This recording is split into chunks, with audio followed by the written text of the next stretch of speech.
Tout art est une élévation vers le beau. J'avais besoin du beau. Ça m'aidait à vivre. Je suis Anne-Marie Bourbeau. Je vis à Baie-Saint-Paul. Ça fait 42 ans.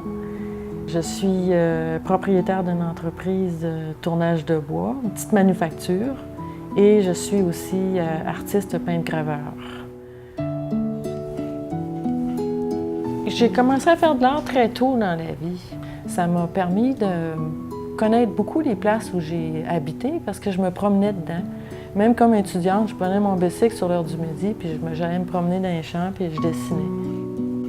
Ma mère, qui avait vendu pour mon père de l'artisanat pendant des années en se promenant partout, espérait être capable d'ouvrir une boutique puis une galerie ici. Fait que c'est ce qu'elle a fait quand on a déménagé, elle a ouvert ça.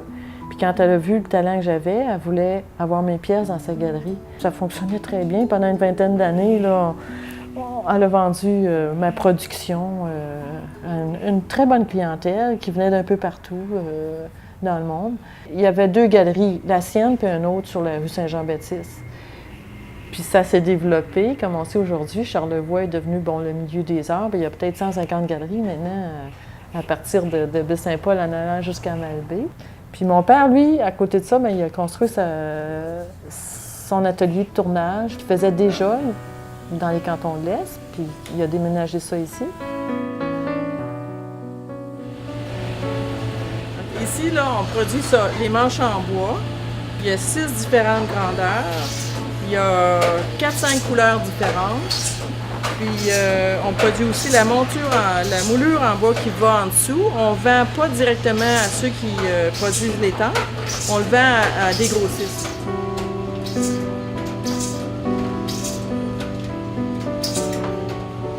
C'était vraiment un homme de prière. Je dirais, vous savez, ma mère était très... elle avait le métier pour elle. Elle avait beaucoup d'entre-gens, elle parlait aux gens et elle exprimait sa foi sans problème.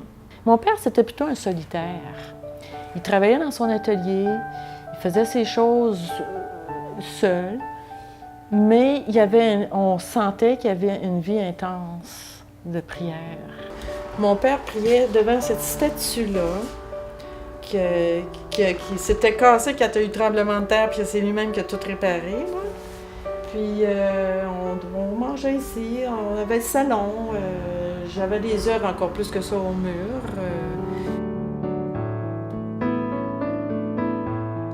J'ai toujours été croyante, grâce à Dieu. Je dirais que c'est un cadeau, ça nous permet de vivre, parce que j'ai toujours trouvé que la vie était difficile. Mes parents avaient des difficultés financières, ça c'est sûr. C'était difficile, la business et tout. Puis ils avaient un certain âge, parce que ma mère a quand même 40 ans de plus que moi. Fait que j'ai dit, bon, je vais venir donner 2 ans. Puis mon 2 ans s'est prolongé, je suis encore là, puis on est 42 ans plus tard. Fait que mon père a développé son entreprise de tournage de bois, puis je l'ai secondé là-dedans, puis j'ai appris plein de choses avec lui. Puis ma mère a développé sa galerie, puis j'ai produit pour elle. Et ça me convenait très bien, cette formule-là. Parce que d'un côté, juste faire de l'art, ça ne me convient pas. L'art, pour moi, c'est vraiment quelque chose, ça relève de la prière puis de la contemplation.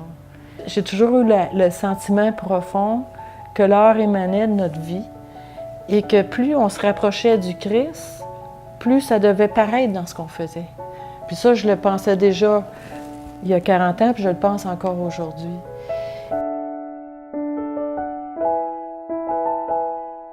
Ici, c'est vraiment un atelier de graveur. J'ai tout ce qu'il faut pour travailler les plaques, après ça, les ancrer. C'est vraiment artisanal. Ma presse, je l'ai faite fabriquer en 80. C'est le même monsieur qui a fait toutes les machines qu'il y a en arrière pour mon père. Il y a à peu près 7-8 machines, c'est lui qui les avait faites, puis il m'avait fait ça aussi.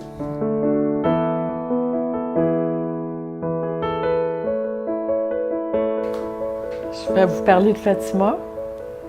Je suis allée en 2013. Je suis partie avec une santé qui était complètement délabrée parce que j'avais de la misère à marcher, j'avais les nerfs sciatiques coincés, j'avais un genou enflé, j'avais Je ne pouvais pas manger n'importe quoi, je souffrais d'allergies alimentaires graves, mais je suis allée quand même. C'était, je dirais, une longue ascension. Et le 12 mai, dans la basilique, sur la tombe du petit François Marteau, où j'ai été appelée à aller par un appel intérieur, je dirais, 3 fois, j'ai été touchée, littéralement, et c'est là que j'ai vu que Jésus est vivant. C'est pas un être juste transcendant, il est vivant. Tous les endroits qui me faisaient mal ont été touchés et je suis sortie de la basilique guérie. J'en croyais pas mes propres yeux. Mais c'est là qu'on se rend compte à quel point Dieu est bon. J'étais là en état de grâce pour d'autres choses.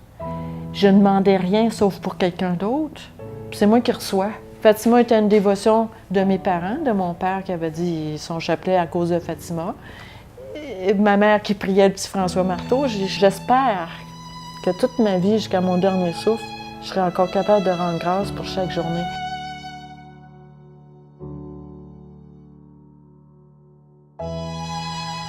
J'ai eu un immense jardin de légumes ici pendant des années, mais maintenant, c'est surtout des fleurs alentour de Marie là, que je fais. Là. J'ai moins de temps pour le jardinage. Moi, j'étais ici de bonne heure le matin, à 5 heures, puis tard le soir. C'était un très beau passe-temps. C'en est un qui aide à la contemplation et à la méditation. Jésus, c'est le vivant, le seul vrai vivant. C'est l'époux de mon cœur. Et c'est le meilleur ami que je peux pas avoir.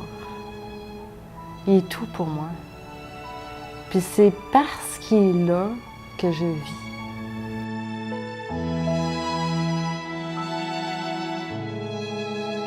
L'art est essentiel, est important pour le monde. Peut-être que c'est ça qui va le sauver, l'art, la musique. Si les gens se retournaient plus vers cet aspect-là, ils ne peuvent pas ne pas rencontrer Dieu là-dedans. C'est impossible, parce qu'il est là-dedans.